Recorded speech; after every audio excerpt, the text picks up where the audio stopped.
तुम मेरा नाम सैयद वकार हुसैन शाह है और मैं आपको अपने यूट्यूब चैनल वकार वैल्यूएशन में खुशामदीद कहता हूँ। अपनी क्लास का आगाज़ सूरह निसा की आयत नंबर 112 से लेकर 14 तक करते हैं। तर्जुमा। और जब शख्स कोई गुनाह या खता करके किसी बेगुनाह के ज़िम्मे थोप दे, उसने बड़ा बुहतान उठाया और खुला गुनाह किया।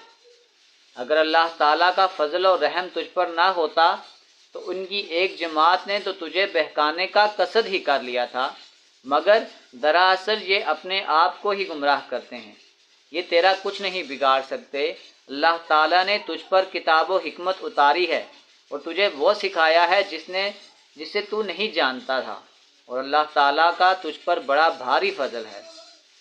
इनके अक्सर खुफिया मशवरों में कोई खैर नहीं, हाँ भलाई के उसके मशवरे में है जो खैरात का या नेक बात का या लोगों में सुलह कराने का हुक्म करे। और जो शख्स सिर्फ अल्लाह ताला की रजामंदी हासिल करने के इरादे से ये काम करे, उसे हम यकीनन बहुत बड़ा सवाब देंगे। सदक़ल्लाहुल अज़ीम। प्यारे बच्चों, आज की क्लास में एक्सरसाइज 9.2 क्वेश्चन नंबर 7 के पार्ट ए को सॉल्व करेंगे।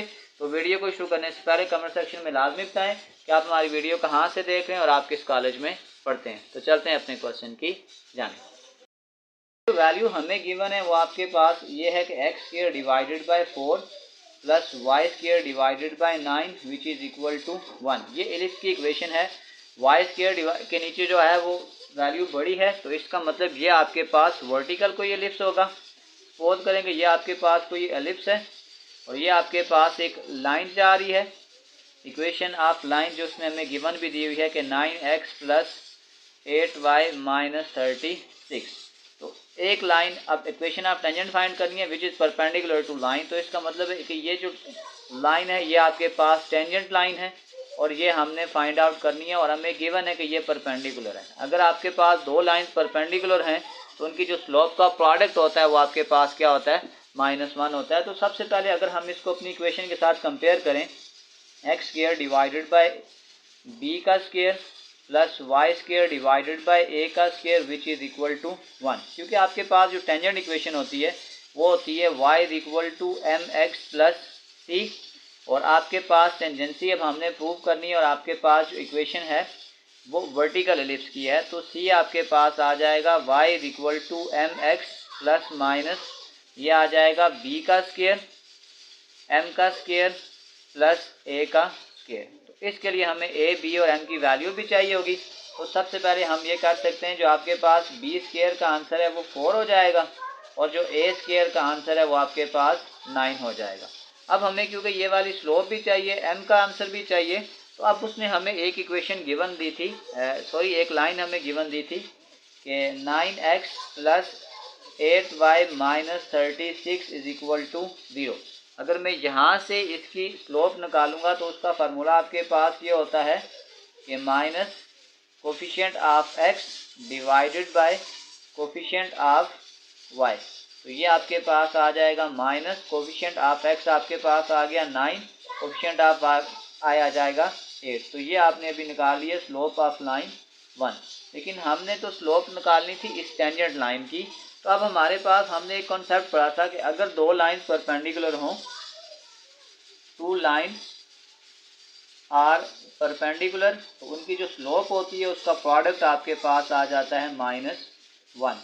तो इसका मतलब है m1 आपके पास आ जाएगा -9/8, m2 इज इक्वल टू -1। ये माइनस इस माइनस से कैंसिल, ये उधर मल्टीप्लाई होगा तो ये आ जाएगा m2 is equal to 8 divided by 9। अब हमने m की वैल्यू तो निकाल ली। अब अगला काम हमने ये करना है कि हमने c की वैल्यू निकालनी है। तो इस c की वैल्यू निकालने के लिए ये वैल्यूज़ हमें इस फार्मूले में पुट करनी पड़ेंगी। m मैं यहाँ लिख लेता हूँ कि m मेरे पास आ गया है 8 डिवाइडेड बाय 9।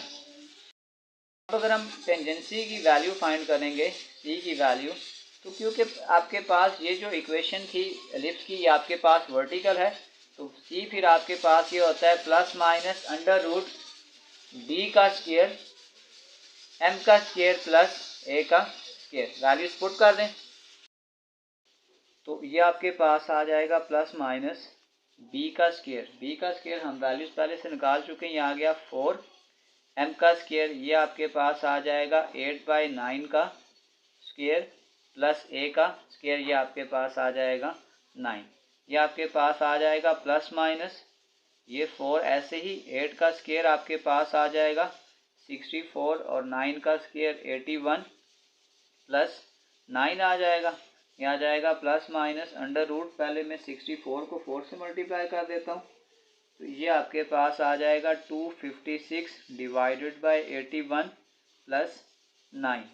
अगले स्टेप में अगर मैं यहाँ पे 81 को एलसीएम ले लूँ, इस 81 को यहाँ मल्टीप्लाई कर दें, यह आ जाएगा 256 प्लस 9 को मल्टीप्लाई कर दें 81 के साथ, तो ये आपके पास आ जाएगा 729।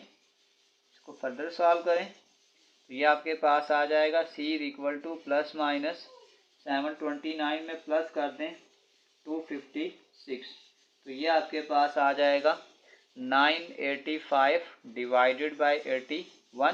तो इस 81 को मैं अंडर रूट से बाहर निकाल सकता हूँ, तो ये आ जाएगा c equal to plus minus under root 985 और 81 की जगह मेरे पास आ जाएगा 9।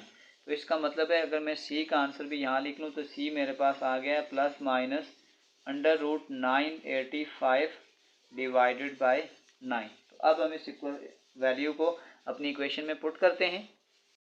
जो टेंजेंट लाइन की इक्वेशन आ जाएगी वो ये आ जाएगी y equal to m x plus c. Values को पुट कर दें। m का आंसर हमने निकाला है 8/9, y equal to 8/9 x plus c आपके पास आ जाएगा अंडर रूट 985 डिवाइडेड बाय 9। और अगर मैं इस 9 को सब के साथ मल्टीप्लाई कर दूं तो ये आपके पास आ जाएगा 9y 9 into 8x divided by 9 plus minus 9 into under root 985 divided by 9। ये इससे कैंसिल हो जाएगा, ये इससे कैंसिल हो जाएगा। तो इसको तरतीब से अगर मैं लिखूं तो फिर मैं लिख सकता हूँ 8x, ये इधर जाके माइनस हो जाएगा 9y plus minus under root of 985 which is equal to 0। तो ये हमारे पास इसका फाइनल आंसर आ गया। ये बात question number 7 part number 1 complete solve हो चुका है। आखिर में मैं एक प्ले लिस्ट लगा दूंगा, उस प्ले लिस्ट में जाकर आप किसी भी वीडियो को विज़िट करना चाहें तो आसानी से विज़िट कर सकते हैं। आखिर में एक छोटा सा मैसेज अपने देखने और सुनने वालों के लिए। सियाने लोग लिखते हैं, कुछ लोगों को हम इज़्ज़त देना चाहते हैं मगर वो अपने रवैये से साबित कर देते हैं कि वो इस काबिल नहीं। प्यारे बच्चों, अपना बहुत सारा ख्याल रखें। मिलते हैं अगली वीडियो में, तब तक के लिए अल्लाह हाफिज़।